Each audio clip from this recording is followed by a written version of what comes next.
In the past 11 years, average prices for undergraduate tuition, room and board at public colleges and universities have risen 42%, according to the U.S. Department of Education. What specific policy do you propose as the most efficient solution to the declining affordability of public higher education? Well, I would tell you that it's not to eliminate the Department of Education, and that's what Congressman Akin wants to do.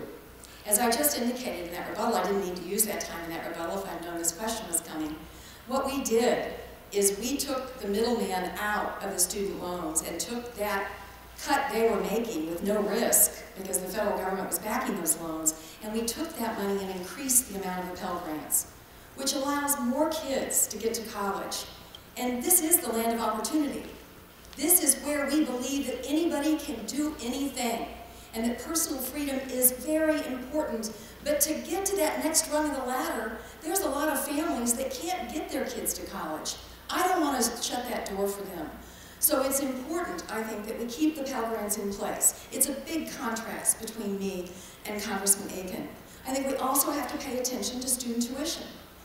It is, I think, bad that we are not investing more in higher education at the state and local level. Unlike many others, I think we should raise the cigarette tax. I'm embarrassed that the cigarette tax is the lowest in the country. Our cigarette tax is 17 cents a pack. We could raise it by almost $1 and still be the cheapest cigarettes in the Midwest and have that money go directly to help with higher education to keep those tuition rates down. Jonathan Dine. Education should be getting cheaper, not more expensive. With the advent of cheaper computers, electronics are more easily readable. I would like to open up the door for entrepreneurs to come into education.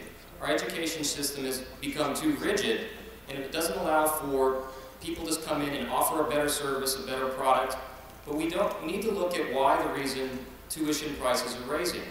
I believe that easy to secure government loans have actually increased the price of college.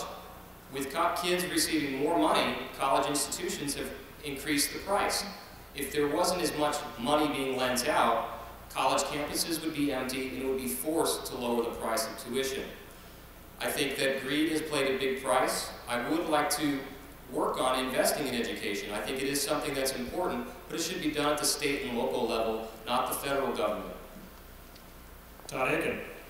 Well, thank you for a good question here. And this is one that really affects a whole lot of people. There was a young man in my office just the other day, and he said, wow, I'm glad I'm out of college, but I do owe $100,000, and I'm looking for a job. And I thought, how hard it is to try to save $100,000 for that undergraduate degree. How many years it's going to take to try to set that money aside. This is a big problem, and it's affecting a whole lot of people. But the question is then, why is it that college education is just spiraling up in its costs? Part of it is because of the government.